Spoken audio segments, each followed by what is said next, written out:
A very special good evening to all of you. स्वागत है आपका हमारे चैनल स्टडी विद अभिमान में।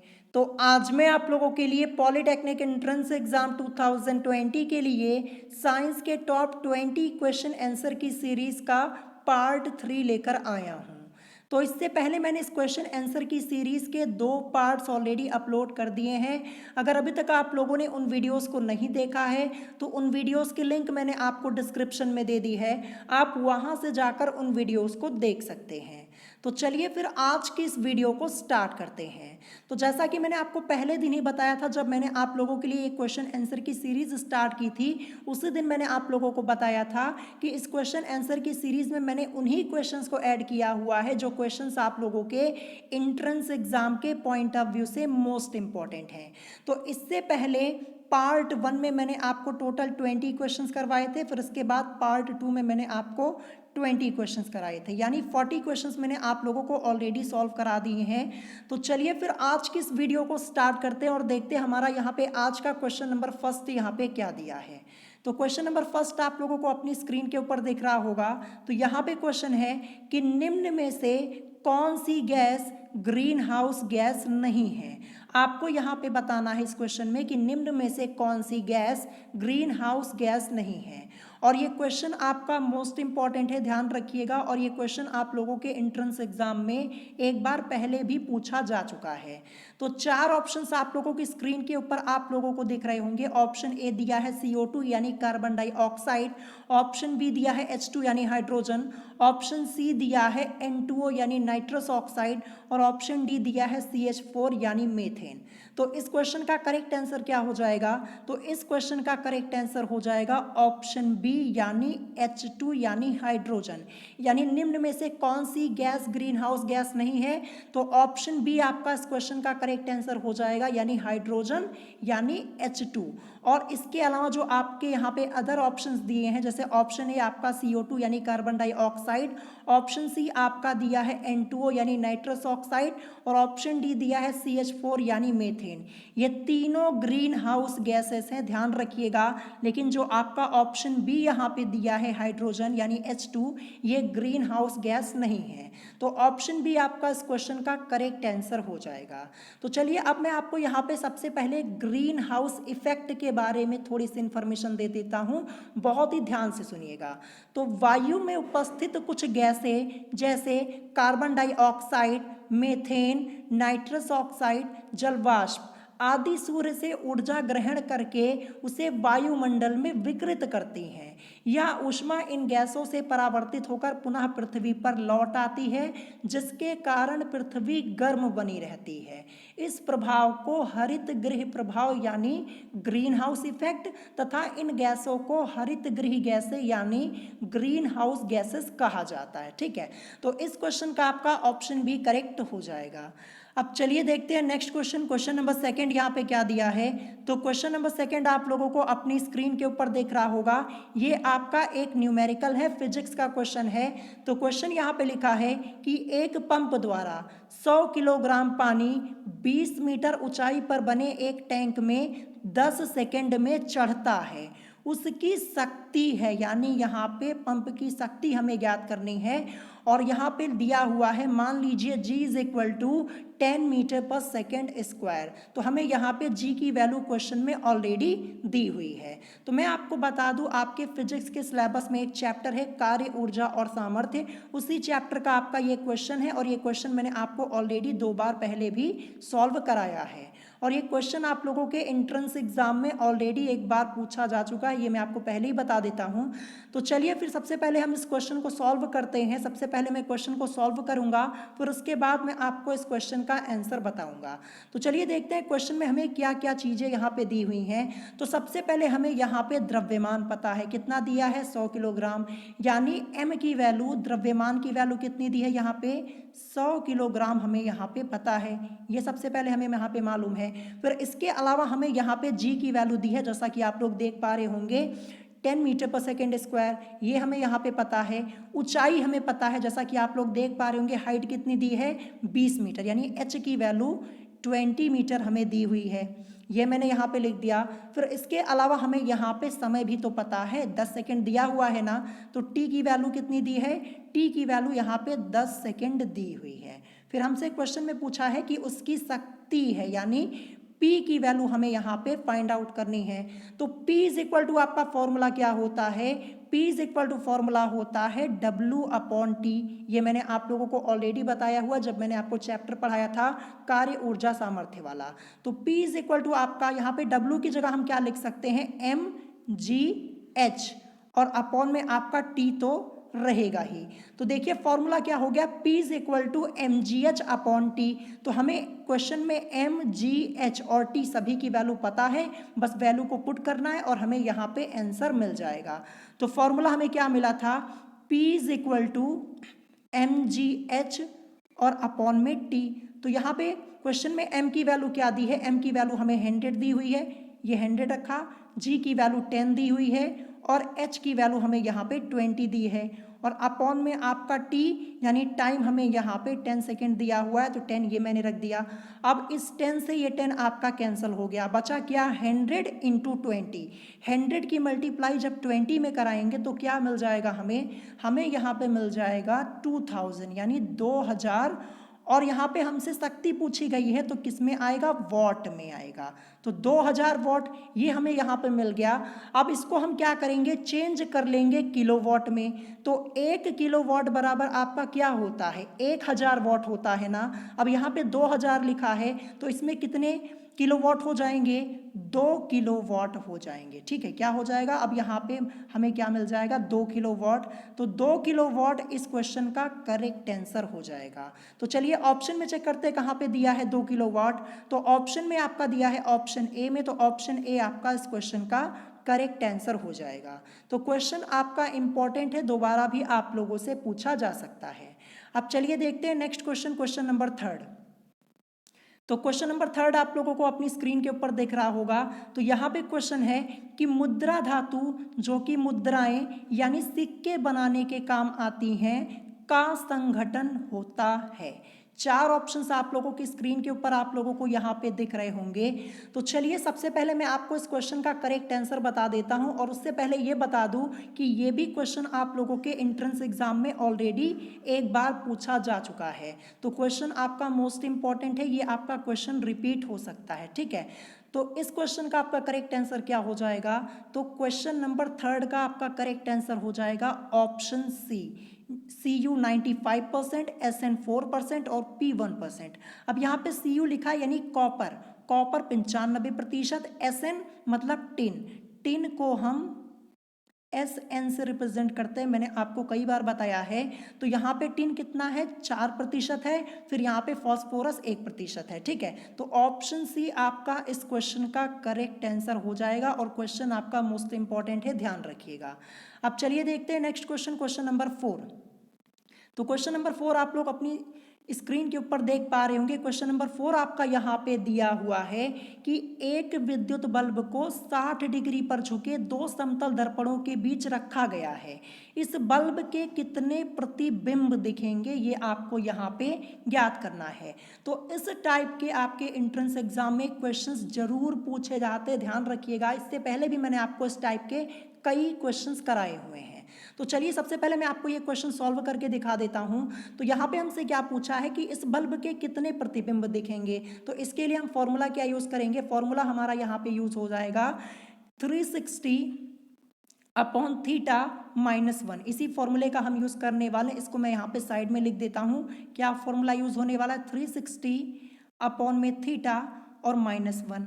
अब देखिए 360 आपका यहाँ पे एज इट इज रहेगा, थीटा की वैल्यू आपको कितनी दी है, 60 डिग्री दी है, तो ये मैंने यहाँ पे पुट कर दी, और -1 ये आपका हो जाएगा। ठीक है, अब यहाँ पे आगे इसको सॉल्व करेंगे, ये 0 से ये 0 कैंसिल, ये 6 1 जा 6 और 6 6 जा 36 हो जाएगा। अब बचा क्या, इधर 6 और ये माइनस का साइन और इधर 1।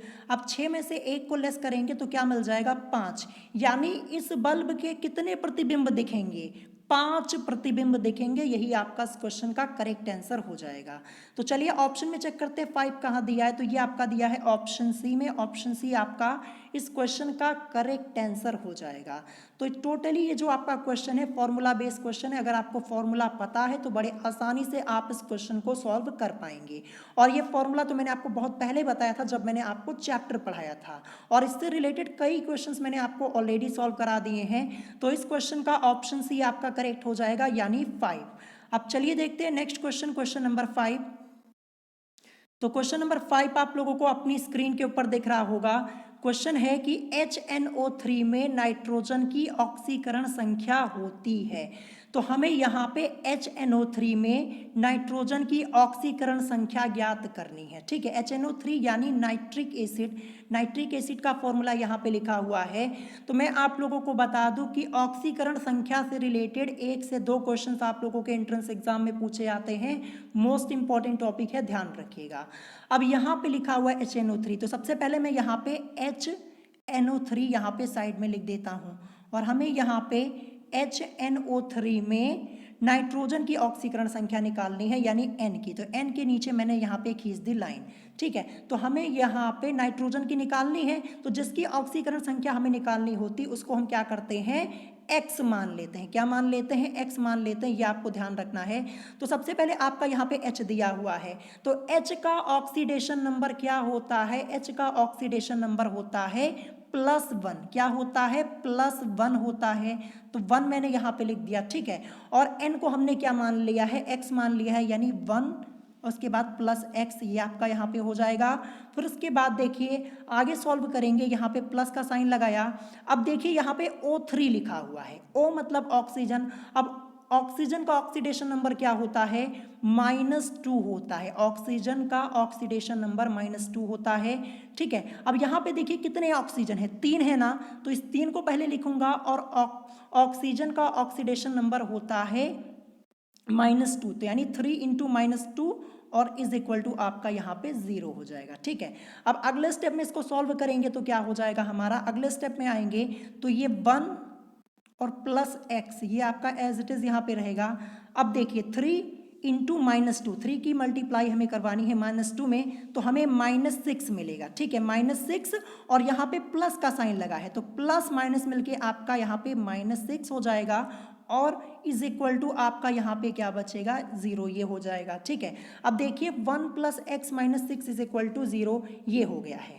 अब आगे इसको सॉल्व करेंगे, क्या हो जाएगा, देखिए इधर -6 और ये इधर +1 है, तो प्लस माइनस मिलके आपका माइनस हो जाएगा और लेस हो जाएगा, और लेस होने पर हमें क्या मिल जाएगा, देखिए x तो आपका रहेगा ही, और फिर लेस होने पर हमें यहाँ पे मिलेगा -5। अब माइनस क्यों आया, क्योंकि देखिए यहाँ पे माइनस का साइन बड़ा है, -6 आपका यहाँ पे बड़ा था ना, इसीलिए। तो x - 5 इज इक्वल टू 0 हो जाएगा। ठीक है, अब आगे इसको सॉल्व करेंगे तो हमारा क्या हो जाएगा, हमें मिल जाएगा x इज इक्वल टू, ये -5 है, जब बराबर के इधर भेजेंगे तो प्लस हो जाएगा, यानी x इज इक्वल टू +5, ये हमारा इस क्वेश्चन का करेक्ट आंसर हो जाएगा। ठीक है, तो हमने यहाँ पे नाइट्रोजन की ऑक्सीकरण संख्या निकाल ली, क्या आई, +5 आई। ठीक है, तो +5 देखते हैं ऑप्शन में कहाँ पे दिया है, तो ये आपका दिया है ऑप्शन डी में। ऑप्शन डी आपका इस क्वेश्चन का करेक्ट आंसर हो जाएगा। तो मैं आप लोगों को बता दूं, मैं आपको यहाँ पे ऑक्सीकरण संख्या से रिलेटेड जितने क्वेश्चन सॉल्व करा रहा हूँ इनकी प्रैक्टिस कर लीजिएगा, इन्हीं में से आपके एंट्रेंस एग्जाम में आपको क्वेश्चन मिल जाएंगे, ध्यान रखिएगा। अभी इससे पहले पार्ट 2 में मैंने आपको चीनी यानी सुक्रोज उसका करवाया था, ऑक्सीकरण संख्या वहाँ पे निकाल के दिखाई थी। आज यहाँ पे हमने HNO3 में यहाँ पे नाइट्रोजन की निकाली हुई है। ठीक है, तो इन सभी क्वेश्चंस की प्रैक्टिस कर लीजिएगा, यही आपको आपके एग्जाम में मिल जाएंगे। ठीक है, तो यहाँ पे ऑप्शन डी आपका इस क्वेश्चन का करेक्ट आंसर हो जाएगा। अब चलिए देखते हैं नेक्स्ट क्वेश्चन, क्वेश्चन नंबर 6। तो क्वेश्चन नंबर 6 आप लोगों को अपनी स्क्रीन के ऊपर दिख रहा होगा। क्वेश्चन यहाँ पे है कि साबुन का बुलबुला किस कारण से रंगीन दिखाई देता है। मोस्ट इंपॉर्टेंट क्वेश्चन है, और ये भी आपके एंट्रेंस एग्जाम में ऑलरेडी एक बार पूछा जा चुका है कि साबुन का बुलबुला किस कारण से रंगीन दिखाई देता है। तो इस क्वेश्चन का करेक्ट आंसर क्या हो जाएगा, 4 ऑप्शंस आप लोगों की स्क्रीन के ऊपर आप लोगों को दिख रहे होंगे। तो क्वेश्चन नंबर 6 का करेक्ट आंसर हो जाएगा ऑप्शन ए, यानी व्यतिकरण। ठीक है, यानी व्यतिकरण के कारण साबुन का बुलबुला रंगीन दिखाई देता है। ऑप्शन ए आपका इस क्वेश्चन का करेक्ट आंसर हो जाएगा। ठीक है, अब मैं आप लोगों को बता दूं कि आप लोग अपना रिवीजन स्टार्ट कर दीजिए। ठीक है, अब आप लोगों के पास ज़्यादा टाइम नहीं है, 1 महीने से भी कम का टाइम अब आप लोगों के पास है। आप लोगों का एंट्रेंस एग्ज़ाम काफ़ी नज़दीक है और इस बार आप लोगों की डेट चेंज नहीं होगी, ध्यान रखिएगा। ठीक है, सितंबर में आप लोगों का एंट्रेंस एग्ज़ाम हो जाएगा, ये कंफर्म है, मैंने आपको पहले भी बताया था। तो जो पुराने चैप्टर्स पढ़े हुए हैं ना उनका रिवीजन कर लीजिए, अभी नए चैप्टर के पीछे मत परेशान होइए। जो पुराना पढ़ा है ना उसका तो रिवीजन कर लीजिए, नहीं तो जो पढ़ा है ना वो भी आप भूल जाएंगे। तो रिवीजन अपना स्टार्ट कर दीजिए, अब ज़्यादा टाइम आप लोगों के पास नहीं है। ठीक है, अब चलिए देखते हैं नेक्स्ट क्वेश्चन, क्वेश्चन नंबर 7। तो क्वेश्चन नंबर 7 आप लोगों को अपनी स्क्रीन के ऊपर दिख रहा होगा और ये क्वेश्चन आप लोगों के एंट्रेंस एग्जाम के पॉइंट ऑफ व्यू से मोस्ट इंपॉर्टेंट है, ध्यान रखिएगा। क्वेश्चन है कि वेल्डिंग में निम्न में से कौन सी गैस प्रयोग की जाती है। क्वेश्चन क्या है कि वेल्डिंग में निम्न में से कौन सी गैस प्रयोग की जाती है। 4 ऑप्शंस आप लोगों की स्क्रीन के ऊपर आप लोगों को दिख रहे होंगे। तो इस क्वेश्चन का करेक्ट आंसर क्या हो जाएगा। तो क्वेश्चन नंबर 7 का आपका करेक्ट आंसर हो जाएगा ऑप्शन डी यानी एसिटिलीन। ये आपका इस क्वेश्चन का करेक्ट आंसर हो जाएगा। अब यहाँ पे लिखा है एसिटिलीन, तो इसका केमिकल फॉर्मूला क्या होता है, C2H2 होता है। ये भी ध्यान रखिएगा क्योंकि ऑप्शन में आपको एसिटिलीन की जगह C2H2 भी लिखा हुआ मिल सकता है, तो फॉर्मूला भी आपको याद होना जरूरी है। तो क्वेश्चन नंबर 7 का आपका करेक्ट आंसर हो जाएगा ऑप्शन डी। अब चलिए देखते हैं नेक्स्ट क्वेश्चन, क्वेश्चन नंबर 8। तो क्वेश्चन नंबर 8 आप लोगों को अपनी स्क्रीन के ऊपर दिख रहा होगा, मोस्ट इंपॉर्टेंट क्वेश्चन ये भी आपका है। क्वेश्चन है कि जल गैस प्राप्त की जा सकती है। 4 ऑप्शंस आप लोगों की स्क्रीन के ऊपर आप लोगों को यहाँ पे दिख रहे होंगे, तो मैं यहाँ पे ऑप्शंस को नहीं पढ़ रहा हूँ, ऑप्शंस आप लोगों को यहाँ पे दिख रहे होंगे। आपसे क्वेश्चन पूछा गया है कि जल गैस प्राप्त की जा सकती है, तो इस क्वेश्चन का करेक्ट आंसर क्या हो जाएगा। तो क्वेश्चन नंबर 8 का आपका करेक्ट आंसर हो जाएगा ऑप्शन ए यानी रक्त तप्त कोक पर भाप प्रवाहित करने पर। ठीक है, यानी रक्त तप्त कोक पर भाप प्रवाहित करने पर जल गैस प्राप्त की जा सकती है और जल गैस प्राप्त होती भी है। ठीक है, इसी से तो रक्त तप्त कोक पर भाप प्रवाहित करने पर जल गैस प्राप्त होती है। अब यहाँ से एक क्वेश्चन आप लोगों का आया था 2018 के एंट्रेंस एग्जाम में।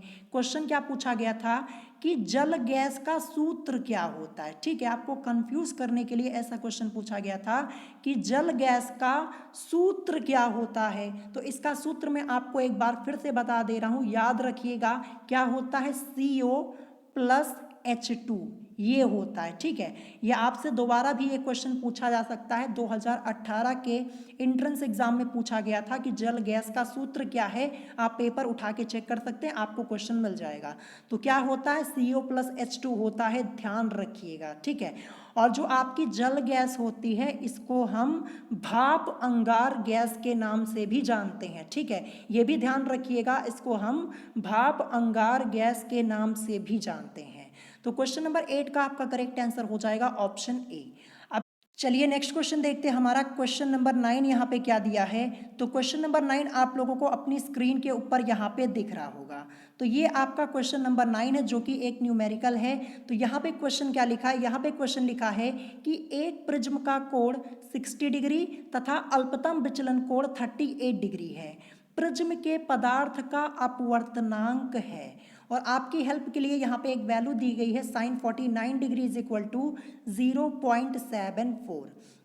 तो मैं आप लोगों को बता दूं कि ये क्वेश्चन आप लोगों के एंट्रेंस एग्जाम में ऑलरेडी एक बार पूछा जा चुका है और ये क्वेश्चन आप लोगों ने क्लास 10th में जरूर सॉल्व किया होगा। ठीक है, ये आपका क्लास 10th लेवल का क्वेश्चन है। तो चलिए सबसे पहले मैं आपको ये बता दूं कि इस क्वेश्चन को सॉल्व करने के लिए हम फॉर्मूला क्या यूज करने वाले। हमसे यहाँ पे प्रिज्म के पदार्थ का अपवर्तनांक पूछा है, तो प्रिज्म के पदार्थ का अपवर्तनांक म्यू इज इक्वल टू आपका यहाँ पे क्या हो जाएगा, फॉर्मूला मैं यहाँ पे लिख दे रहा हूँ साइड में। तो म्यू इज इक्वल टू आपका यहाँ पे हो जाएगा sine A plus delta M और अपॉन में आपका यहाँ पे हो जाएगा 2, फिर इसके अपॉन में आपका आता है साइन A/2। तो इसी फॉर्मूले का यूज़ करके हम इस क्वेश्चन को यहाँ पे सॉल्व करने वाले हैं। ठीक है, ये फॉर्मूला आपको याद होना जरूरी है, तभी आप इस क्वेश्चन को सॉल्व कर पाएंगे। तो चलिए देखते हैं क्वेश्चन में क्या क्या चीज़ें हमें दी हुई हैं। तो देखिए लिखा है कि एक प्रिज्म का कोण 60 डिग्री, यानी हमें ए की वैल्यू कितनी दी है, 60 डिग्री दी है। तो आगे जब सॉल्व करेंगे साइन तो आपका रहेगा ही, ठीक है, साइन तो आपका रहेगा ही, ठीक है, यहाँ पे ब्रैकेट में लगा दे रहा हूँ। फिर उसके बाद ए की वैल्यू आपकी क्या है, ए की वैल्यू 60 डिग्री, तो यहाँ पे 60 डिग्री रखेंगे। फिर उसके बाद प्लस डेल्टा एम यहाँ पे लिखा हुआ है, तो इसकी वैल्यू यहाँ पे दी है, जो अल्पतम विचलन कोण जो आपको दिया है 38 डिग्री, ये है डेल्टा एम की वैल्यू। तो 60 प्लस 38 डिग्री ये आपका यहाँ पे हो जाएगा, ठीक है, ये आपका यहाँ पे हो जाएगा। और अपॉन में आपका क्या हो जाएगा, अपॉन में आपका 2 रहेगा। फिर उसके बाद देखिए अपॉन में आपका साइन ए बाई 2 है फॉर्मूले में, तो साइन तो रहेगा ही, साइन तो यहाँ पे रहेगा ही, और ए की वैल्यू 60 डिग्री और अपॉन में आपका 2 ये भी रहेगा। अब यहाँ पे सॉल्व करेंगे तो देखिए ऊपर साइन 60 प्लस 38 डिग्री अपॉन में 2 दिया है, 60 प्लस 38 करेंगे तो आपको क्या मिलेगा, आपको मिलेगा 98। 60 प्लस 38 करेंगे तो 98 मिलेगा, ऊपर में साइड में लिख दे रहा हूँ, और बाई 2 तो आपका है ही। अब जब सॉल्व करेंगे तो ये 2 1 जा 2, 2 4 दा 8 आपका हो जाएगा, 2 9 जा 18, यानी ऊपर सॉल्व करने पर हमें क्या मिल जाएगा, साइन 49 डिग्री। ठीक है, क्या मिल जाएगा, साइन 49 डिग्री, ये मैंने लिख दिया ऊपर सॉल्व करने पर, इतने को सॉल्व करने पर। और नीचे जो आपका है साइन 60/2, इसको सॉल्व करेंगे, 2 1 जा 2, 2 3 जा 6, और यहाँ पे ये 0, यानी नीचे क्या मिला, साइन 30 डिग्री मिला, साइन 49 डिग्री और अपॉन में साइन 30 डिग्री। तो चलिए आगे सॉल्व करते हैं। तो देखिए हमें क्या मिला, साइन 49 डिग्री और अपॉन में क्या मिला, साइन 30 डिग्री, ये हमें मिल गया। अब देखिए क्वेश्चन में आपको वैल्यू दी गई है, sine 49 degree is equal to कितना दिया है, 0.74, यानी साइन 49 डिग्री की जगह हम क्या लिख सकते हैं, 0.74, ये मैंने यहाँ पे लिख दिया। फिर अपॉन में साइन 30 डिग्री, तो साइन 30 डिग्री की वैल्यू 1/2 होती है। जब आप इसको सॉल्व करेंगे डिवाइड करके, मैं सॉल्व करके भी आपको दिखा देता हूँ, देखिए ये, तो यहाँ पे 1 छोटी संख्या है, पहले 0 लगाएंगे, पॉइंट बढ़ाएंगे, पॉइंट लगाएंगे, फिर यहाँ पे जाके एक 0 बढ़ेगा, और 2 5 जा 10 ये हो जाएगा। यानी क्या मिल जाएगा इसको सॉल्व करने पर, 1/2 को 0.5 मिलेगा। ठीक है, यानी मैं यहाँ पे साइन 30 डिग्री की जगह क्या लिख सकता हूँ, 0.5 मैं यहाँ पे लिख सकता हूँ, तो 0.5 ये लिख दिया। अब जब आप इसको यहाँ पे सॉल्व करेंगे, इसको सॉल्व करने पर आपको मिल जाएगा 1.48, और यही आपका इस क्वेश्चन का करेक्ट आंसर हो जाएगा। तो चलिए ऑप्शन में चेक करते हैं 1.48 कहाँ पे दिया है, तो 1.48 दिया है ऑप्शन ए में, ऑप्शन ए आपका इस क्वेश्चन का करेक्ट आंसर हो जाएगा। तो ये क्वेश्चन आपका टोटली फॉर्मूला बेस है, अगर आपको फॉर्मूला पता है तो बड़े आसानी से आप इस क्वेश्चन को सॉल्व कर पाएंगे। हमने यहाँ पे देखिए सॉल्व करने पर हमें क्या मिल गया, 1.48, 0.74 दिया था, अपॉन में 0.5, इसको सॉल्व करेंगे, सॉल्व करने पर आपको 1.48 मिल जाएगा। तो क्वेश्चन नंबर 9 का करेक्ट आंसर हो जाएगा ऑप्शन ए। अब चलिए देखते हैं नेक्स्ट क्वेश्चन, क्वेश्चन नंबर 10। तो क्वेश्चन नंबर 10 आप लोगों को अपनी स्क्रीन के ऊपर दिख रहा होगा। क्वेश्चन है कि ब्लू ब्लैक स्याही बनाने में प्रयुक्त पदार्थ होता है। क्वेश्चन क्या है कि ब्लू ब्लैक स्याही बनाने में प्रयुक्त पदार्थ होता है।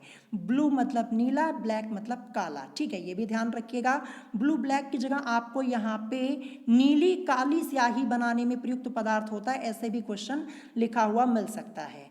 तो 4 ऑप्शंस आप लोगों की स्क्रीन के ऊपर आप लोगों को दिख रहे होंगे। तो क्वेश्चन नंबर 10 का करेक्ट आंसर क्या हो जाएगा, तो क्वेश्चन नंबर 10 का आपका यहाँ पे करेक्ट आंसर हो जाएगा ऑप्शन सी, यानी गैलिक अम्ल। ये आपका इस क्वेश्चन का करेक्ट आंसर हो जाएगा। क्वेश्चन मोस्ट इंपॉर्टेंट है, ध्यान रखिएगा, और एक बार आप लोगों के एंट्रेंस एग्जाम में पूछा भी जा चुका है, ध्यान रखिएगा, बहुत पहले पूछा गया था, तो ये क्वेश्चन आप लोगों से दोबारा भी पूछा जा सकता है। तो ऑप्शन सी आपका इस क्वेश्चन का करेक्ट आंसर हो जाएगा। अब चलिए देखते हैं नेक्स्ट क्वेश्चन, क्वेश्चन नंबर 11। तो क्वेश्चन नंबर 11 आप लोगों को अपनी स्क्रीन के ऊपर दिख रहा होगा। ये क्वेश्चन आप लोगों को अपनी बुक में नहीं देखने को मिलेगा। ठीक है, क्वेश्चन है कि क्लोरीन रंगीन फूलों को रंगहीन करती है। क्वेश्चन क्या है कि क्लोरीन रंगीन फूलों को रंगहीन करती है। 4 ऑप्शंस आप लोगों की स्क्रीन के ऊपर आप लोगों को दिख रहे होंगे। ऑप्शन ए दिया है ऑक्सीकरण से, ऑप्शन बी दिया है अपचयन से, ऑप्शन सी दिया है अपघटन से, और ऑप्शन डी दिया है लवण बनाकर। तो इस क्वेश्चन का करेक्ट आंसर क्या हो जाएगा, तो क्वेश्चन नंबर 11 का करेक्ट आंसर हो जाएगा ऑप्शन ए, यानी ऑक्सीकरण से, यानी क्लोरीन रंगीन फूलों को रंगहीन करती है ऑक्सीकरण से। तो मैं आप लोगों को बता दूं, एक बार फिर से आप लोगों को बता दे रहा हूं, इससे पहले भी मैंने आपको कई बार बताया है कि सभी क्वेश्चंस आप लोगों की बुक से नहीं पूछे जाएंगे। जैसे मान लीजिए आप लोग अपनी प्रिपरेशन अरिहंत की बुक से करते हैं तो ध्यान रखिएगा 100 क्वेश्चंस आप लोगों के पूछे जाते हैं तो 100 में से आपको 20 या फिर 25 क्वेश्चन ऐसे मिल जाएंगे जो कि आपकी बुक के नहीं होंगे। ठीक है, अलग से क्वेश्चंस पूछ लिए जाते हैं, तो ये मत सोचिएगा कि बुक पढ़ ली तो सभी क्वेश्चंस मिल जाएंगे, ऐसा नहीं होता है। ठीक है, तो यहाँ पे ऑप्शन ए आपका इस क्वेश्चन का करेक्ट आंसर हो जाएगा। अब चलिए देखते हैं नेक्स्ट क्वेश्चन, क्वेश्चन नंबर 12। तो क्वेश्चन नंबर 12 आपका एक न्यूमेरिकल दिया है और बहुत ही अच्छा क्वेश्चन है। तो चलिए देखते हैं क्वेश्चन यहाँ पे लिखा क्या है। क्वेश्चन लिखा है कि एक ट्रांसफार्मर की प्राथमिक कुंडली में 200 फेरे हैं तथा इसकी द्वितीयक कुंडली में 50 फेरे हैं। यदि द्वितीयक कुंडली में धारा 20 एम्पियर है तो प्राथमिक कुंडली में धारा है। तो हमें यहाँ पे प्राथमिक कुंडली में धारा ज्ञात करनी है। 4 ऑप्शंस आप लोगों की स्क्रीन के ऊपर आप लोगों को यहाँ पे दिख रहे होंगे। तो ये क्वेश्चन आप लोगों ने क्लास 12th में जरूर सॉल्व किया होगा और ये क्वेश्चन आप लोगों के एंट्रेंस एग्जाम में ऑलरेडी एक बार पूछा जा चुका है, ये मैं आपको पहले ही बता देता हूँ। तो चलिए सबसे पहले मैं आपको ये क्वेश्चन सॉल्व करके दिखाता हूँ। तो देखिए यहाँ पे क्वेश्चन में क्या लिखा है। यहाँ पे लिखा है कि एक ट्रांसफार्मर की प्राथमिक कुंडली में 200 फेरे हैं। फेरे को हम एन से रिप्रेजेंट करते, ध्यान रखिएगा। तो मैं यहाँ पे सबसे पहले लिखूंगा एन। फिर यहाँ पे क्या लिखा है कि ट्रांसफार्मर की प्राथमिक कुंडली में, प्राथमिक मतलब प्राइमरी, तो यहाँ पे मैं क्या लिख दूंगा, एन पी लिख दूंगा। पी से हमारा मतलब हो जाएगा प्राइमरी से, क्योंकि प्राथमिक कुंडली में कितने फेरे, 200। तो ये हमें दिया है, एन पी की वैल्यू हमें 200 दी है, ये मैंने यहाँ पे लिख दिया। फिर उसके बाद लिखा है कि इसकी द्वितीयक कुंडली में 50 फेरे हैं। तो फेरे को हम एन से रिप्रेजेंट करेंगे और द्वितीयक कुंडली की बात हो रही है, मतलब सेकेंडरी की बात हो रही है, तो एन और यहाँ पे लिख दूंगा एस। एस से हमारा हो जाएगा सेकेंडरी। अब यहाँ पे कितने फेरे हैं, 50 हैं, तो एन एस की वैल्यू 50, ये मैंने यहाँ पे लिख दी। फिर इसके बाद लिखा है यदि द्वितीयक कुंडली में धारा 20 एम्पियर है। द्वितीयक कुंडली में धारा कितनी है, 20 एम्पियर, यानी आई की वैल्यू हमें, और क्या लिखा है कि द्वितीयक कुंडली में, द्वितीयक मतलब सेकेंडरी, यानी आई एस की वैल्यू हमें कितनी दी है, आई एस की वैल्यू हमें यहाँ पे 20 एम्पियर ये दी हुई है, ये मैंने यहाँ पे लिख दिया। फिर हमसे पूछा गया तो प्राथमिक कुंडली में धारा है, हमें यहाँ पे प्राथमिक कुंडली में धारा को आई से रिप्रेजेंट करते हैं और प्राथमिक कुंडली की बात हो रही है यानी प्राइमरी की, तो हमें यहाँ पे आई पी की वैल्यू फाइंड आउट करनी है। ठीक है, आईपी की वैल्यू हमें यहाँ पे निकालनी है।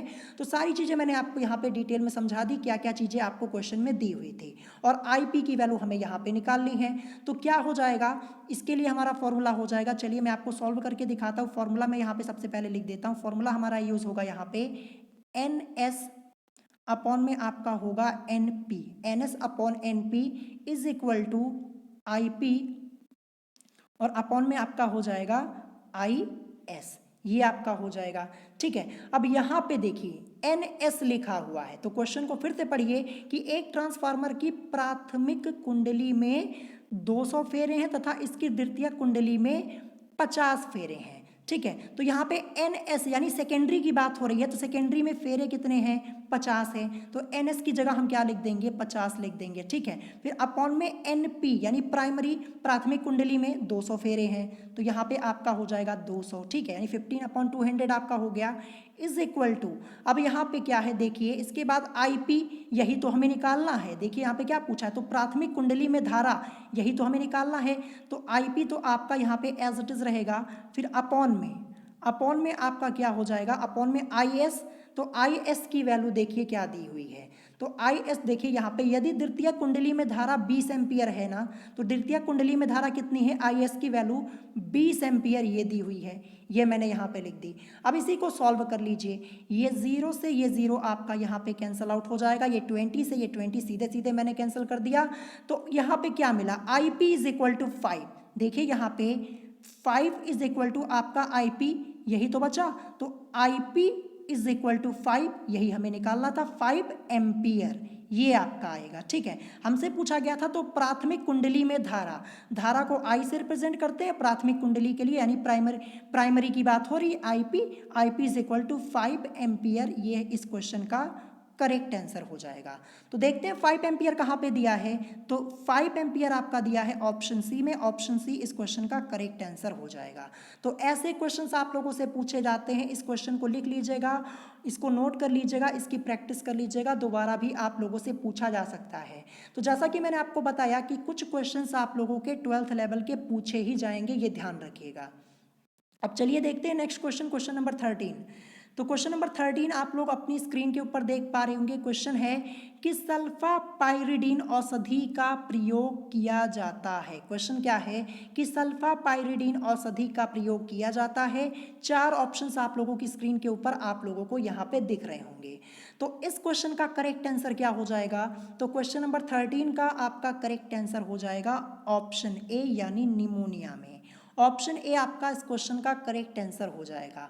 और क्वेश्चन आपका मोस्ट इंपॉर्टेंट है, मैं आपको बता दूं, ये औषधि से रिलेटेड यानी मेडिसिन से रिलेटेड आप लोगों के एंट्रेंस एग्जाम में कई क्वेश्चंस पूछे जा चुके हैं। और ये टॉपिक जो आपका है, ये क्वेश्चन ये किस चैप्टर का है, इंडस्ट्रियल केमिस्ट्री यानी औद्योगिक रसायन का है। ध्यान रखिएगा, उसी चैप्टर से आपका ये क्वेश्चन है। ऑप्शन ए आपका इस क्वेश्चन का करेक्ट आंसर हो जाएगा। अब चलिए देखते हैं नेक्स्ट क्वेश्चन, क्वेश्चन नंबर 14। तो क्वेश्चन नंबर 14 आप लोगों को अपनी स्क्रीन के ऊपर दिख रहा होगा। क्वेश्चन है कि निकट दृष्टि दोष को दूर करने के लिए प्रयोग करते हैं। 4 ऑप्शंस आप लोगों की स्क्रीन के ऊपर आप लोगों को दिख रहे होंगे। तो इस क्वेश्चन का आंसर आपको कमेंट बॉक्स में करना है, ठीक है। कमेंट करके अपना आंसर जरूर बताइएगा। सिंपल सा क्वेश्चन मैंने आप लोगों से यहाँ पे पूछा हुआ है और ये क्वेश्चन मैंने आपको 2 से 3 बार पहले भी सॉल्व कराया है। आपको कमेंट करके बताना है कि निकट दृष्टि दोष को दूर करने के लिए प्रयोग करते हैं। 4 ऑप्शंस आप लोगों ने देख लिए होंगे, तो कमेंट करके अपना आंसर जरूर बताइएगा। अब चलिए देखते हैं नेक्स्ट क्वेश्चन, क्वेश्चन नंबर 15। तो क्वेश्चन नंबर 15 आप लोगों को यहाँ पे दिख रहा होगा। क्वेश्चन है कि वे पदार्थ जो उत्प्रेरक की शक्ति को बढ़ा दे कहलाते हैं। ऑप्शन ए दिया है उत्प्रेरक विष, ऑप्शन बी उत्प्रेरक वर्धक, ऑप्शन सी समांग उत्प्रेरक और ऑप्शन डी दिया है प्रेरित उत्प्रेरक। तो इस क्वेश्चन का करेक्ट आंसर क्या हो जाएगा, तो क्वेश्चन नंबर 15 का आपका करेक्ट आंसर हो जाएगा ऑप्शन बी यानी उत्प्रेरक वर्धक। सिंपल सा क्वेश्चन है। यहाँ पे क्या कह दे रहा है, क्वेश्चन क्या कह रहा है यहाँ पे कह रहा है कि वे पदार्थ जो उत्प्रेरक की शक्ति को बढ़ा दे कहलाते हैं। तो उत्प्रेरक वर्धक, वर्धक मतलब बढ़ाना होता है ना, तो यही आपका करेक्ट आंसर हो जाएगा। ऑप्शन बी आपका इस क्वेश्चन का करेक्ट आंसर हो जाएगा। और ये भी क्वेश्चन आप लोगों के एंट्रेंस एग्जाम में ऑलरेडी पूछा जा चुका है। अब चलिए देखते हैं नेक्स्ट क्वेश्चन, क्वेश्चन नंबर 16। तो क्वेश्चन नंबर 16 ये क्वेश्चन मैंने आप लोगों को ऑलरेडी 2 से 3 बार पहले सॉल्व कराया है। ये क्वेश्चन आप लोगों का थ्योरी पार्ट के बीच में से बना हुआ है। मैंने आपको एक चैप्टर पढ़ाया था फिजिक्स में, गुरुत्वाकर्षण यानी ग्रेविटेशन, वहाँ पे आपका ये क्वेश्चन आया था। तो क्वेश्चन है कि भूस्थायी उपग्रह की पृथ्वी से ऊंचाई कितनी होती है, ये आपको यहाँ पे बताना है। 4 ऑप्शंस आप लोगों की स्क्रीन पे आप लोगों को दिख रहे होंगे। तो इस क्वेश्चन का करेक्ट आंसर क्या होगा, तो क्वेश्चन नंबर 16 का आपका करेक्ट आंसर हो जाएगा ऑप्शन सी यानी 36,000 किलोमीटर। ये आपका इस क्वेश्चन का करेक्ट आंसर हो जाएगा। तो मैं आपको फिर से एक बार बता दे रहा हूँ कि थ्योरी पार्ट के बीच में से भी आप लोगों के क्वेश्चंस बन जाते हैं, ध्यान रखिएगा। अब चलिए देखते हैं नेक्स्ट क्वेश्चन, क्वेश्चन नंबर 17। तो क्वेश्चन नंबर 17 आपका यहाँ पे दिया है कि कैल्शियम कार्बाइड पर जल की अभिक्रिया से बनने वाली गैस है। क्वेश्चन क्या है कि कैल्शियम कार्बाइड पर जल की अभिक्रिया से बनने वाली गैस है। 4 ऑप्शंस आप लोगों की स्क्रीन के ऊपर आप लोगों को दिख रहे होंगे। तो सबसे पहले मैं आपको इसकी रिएक्शन करके बताऊंगा, तब मैं आपको इस क्वेश्चन का करेक्ट आंसर बताऊंगा। अब देखिए यहाँ पे लिखा है कैल्शियम कार्बाइड, तो पहले रिएक्शन में हम लिखेंगे क्या, कैल्शियम कार्बाइड पर जल की अभिक्रिया से पूछा गया है ना, तो क्या हो जाएगा CaC2, ये हो जाएगा कैल्शियम कार्बाइड प्लस 2S2O, ये हो जाएगा। और यहाँ पे जब अभिक्रिया होगी तो हमें क्या मिलेगा, हमें मिलेगा C2H2 प्लस CaOH का होल ट्वाइस, ये हमें यहाँ पे मिल जाएगा। ठीक है, तो जैसा कि आप लोग देख पा रहे होंगे यहाँ पे C2H2 हमें मिला है, ये किसका फॉर्मूला यहाँ पे लिखा हुआ है? ये आपका लिखा हुआ है एसिटिलीन का। तो ऑप्शन बी आपका इस क्वेश्चन का करेक्ट आंसर हो जाएगा, यानी कैल्शियम कार्बाइड पर जल की अभिक्रिया से बनने वाली गैस कौन सी है? एसिटिलीन है। ऑप्शन बी इस क्वेश्चन का करेक्ट आंसर हो जाएगा। तो मैं आप लोगों को बता दूं कि रिएक्शन से रिलेटेड कई क्वेश्चंस आप लोगों के एंट्रेंस एग्जाम में पूछे जाते हैं और कई बार पूछे जा चुके हैं, तो ये क्वेश्चन आपका मोस्ट इंपॉर्टेंट है, ध्यान रखिएगा। अब चलिए देखते हैं नेक्स्ट क्वेश्चन, क्वेश्चन नंबर 18। तो क्वेश्चन नंबर 18 आप लोगों को यहाँ पे दिख रहा होगा। क्वेश्चन है कि फ्यूज तार बना होता है। ये भी क्वेश्चन आप लोगों के एंट्रेंस एग्जाम में पूछा जा चुका है, बहुत पहले पूछा गया, ध्यान रखिएगा। ऑप्शन ए दिया है तांबे का, ऑप्शन बी टंगस्टन का, ऑप्शन सी दिया है सीसा टिन की मिश्र धातु का, ऑप्शन डी दिया है नाइक्रोम मिश्र धातु का। तो इस क्वेश्चन का करेक्ट आंसर क्या हो जाएगा? तो क्वेश्चन नंबर 18 का आपका करेक्ट आंसर हो जाएगा ऑप्शन सी, यानी सीसा टिन की मिश्र धातु, सीसा जिसे हम लेड के नाम से भी जानते हैं। तो यहाँ पे सीसा टिन की मिश्र धातु, ये आपका इस क्वेश्चन का करेक्ट आंसर हो जाएगा। अब चलिए देखते हैं नेक्स्ट क्वेश्चन, क्वेश्चन नंबर 19। तो क्वेश्चन नंबर 19 आप लोगों को अपनी स्क्रीन के ऊपर दिख रहा होगा। बहुत ही अच्छा क्वेश्चन यहाँ पे है कि निम्न में से किन घटनाओं का संबंध पूर्ण आंतरिक परावर्तन से है? ऑप्शन ए दिया है तारों का टिमटिमाना, ऑप्शन बी दिया है द्रव में अंशतः डूबी छड़ टेढ़ी दिखाई देती है, ऑप्शन सी दिया है कांच में पड़ी दरार का चमकना, और ऑप्शन डी दिया है ए व सी दोनों। तो इस क्वेश्चन का करेक्ट आंसर क्या हो जाएगा? निम्न में से किन घटनाओं का संबंध पूर्ण आंतरिक परावर्तन से है? तो इस क्वेश्चन का करेक्ट आंसर होगा आपका ऑप्शन सी, यानी कांच में पड़ी दरार का चमकना। ये आपका इस क्वेश्चन का करेक्ट आंसर हो जाएगा। इससे पहले भी मैंने आपको ये क्वेश्चन ऑलरेडी एक बार कराया है, जब मैंने आपको चैप्टर पढ़ाया हुआ था। तो ऑप्शन सी इस क्वेश्चन का करेक्ट आंसर हो जाएगा। अब चलिए देखते हैं आज का लास्ट क्वेश्चन, क्वेश्चन नंबर 20, जो कि मोस्ट इंपॉर्टेंट क्वेश्चन आपका है। और ये क्वेश्चन आप लोगों को अपनी बुक में नहीं देखने को मिलेगा। मैं आपको फिर से एक बार बता दे रहा हूँ कि कुछ क्वेश्चंस आपके ऐसे आपको मिलेंगे जो आपकी बुक में नहीं होंगे, लेकिन फिर भी आपके एंट्रेंस एग्जाम में पूछ लिए जाते हैं, ध्यान रखिएगा। तो ये मत सोचिएगा कि अरिहंत की बुक आपके पास है, उस बुक की सभी एक्सरसाइज का क्वेश्चन लगा लिया तो उसी में से सभी क्वेश्चन मिल जाएंगे, ऐसा कभी नहीं होता है। मैं आपको फिर से बता दूं कि 100 क्वेश्चन है तो 100 में से 20 या 25 क्वेश्चन आपके अलग मिल जाते हैं, सभी सब्जेक्ट्स को मिलाकर, फिजिक्स, केमिस्ट्री और मैथ को मिलाकर, तीनों मिलाकर मैं यहाँ पे कह रहा हूँ, ध्यान रखिएगा। तो कुछ क्वेश्चंस आपको अलग मिल जाते हैं, जैसे ये आपका क्वेश्चन है कि निम्न में से कौन सी औषधि पूतिरोधी, पूतिरोधी मतलब एंटीसेप्टिक, ठीक है, क्या हो जाएगा आपका यहाँ पे? एंटीसेप्टिक हो जाएगा। तो क्वेश्चन क्या है कि निम्न में से कौन सी औषधि पूतिरोधी यानी एंटीसेप्टिक के रूप में प्रयोग होती है? 4 ऑप्शंस आप लोगों की स्क्रीन के ऊपर आप लोगों को यहाँ पे दिख रहे होंगे। तो चलिए सबसे पहले मैं आपको इस क्वेश्चन का करेक्ट आंसर बता देता हूँ। इस क्वेश्चन का करेक्ट आंसर क्या होगा? तो क्वेश्चन नंबर 20 का आपका करेक्ट आंसर हो जाएगा ऑप्शन ए, यानी टिंचर आयोडीन। ये आपका इस क्वेश्चन का करेक्ट आंसर हो जाएगा। अब आप लोग सोच रहे होंगे ये क्वेश्चन कहाँ से आया हुआ है? तो आपके केमिस्ट्री के सिलेबस में एक चैप्टर है इंडस्ट्रियल केमिस्ट्री, यानी औद्योगिक रसायन। उस चैप्टर को पढ़िए, जाके थ्योरी पार्ट पढ़िए। थ्योरी पार्ट में जब आप पढ़ेंगे ना तो आपको बीच में यही क्वेश्चन मिल जाएगा, वहीं से आपका ये क्वेश्चन बना दिया गया था और आप लोगों के एंट्रेंस एग्जाम में ऑलरेडी एक बार पूछ भी लिया गया है, ध्यान रखिएगा। आपसे यहाँ पे पूछा गया था कि निम्न में से कौन सी औषधि पूतिरोधी यानी एंटीसेप्टिक के रूप में प्रयोग होती है? तो टिंचर आयोडीन। तो आप यहाँ पे कंफ्यूज हो सकते हैं, यहाँ पे पूतिरोधी लिखा हुआ, ध्यान रखिएगा एंटीसेप्टिक, ठीक है। तो ऑप्शन ए आपका इस क्वेश्चन का करेक्ट आंसर हो जाएगा। तो इसी के साथ आज की वीडियो यहाँ पे कंप्लीट हो जाती है। टोटल 20 क्वेश्चंस मैंने आप लोगों को यहाँ पे सॉल्व कराए हैं और इस सीरीज में आज को मिला के हमारा यहाँ पे टोटल कितना क्वेश्चन हो गया? 60 क्वेश्चंस, यानी मैंने आपको यहाँ पे 60 most important questions already solve करा दिए हैं। ये आपकी सीरीज कंटिन्यू चलती रहेगी, ठीक है। तो अगर आज की इस वीडियो में आपको कोई बात ना समझ में आई हो, कोई क्वेश्चन नहीं समझ में आया हो, तो आप मुझसे कमेंट करके पूछ सकते हैं। और अगर आज की वीडियो आप लोगों को पसंद आई हो तो वीडियो को लाइक करना मत भूलिएगा और साथ ही साथ हमारे चैनल स्टडी विद अभिमान को सब्सक्राइब करना मत भूलिएगा।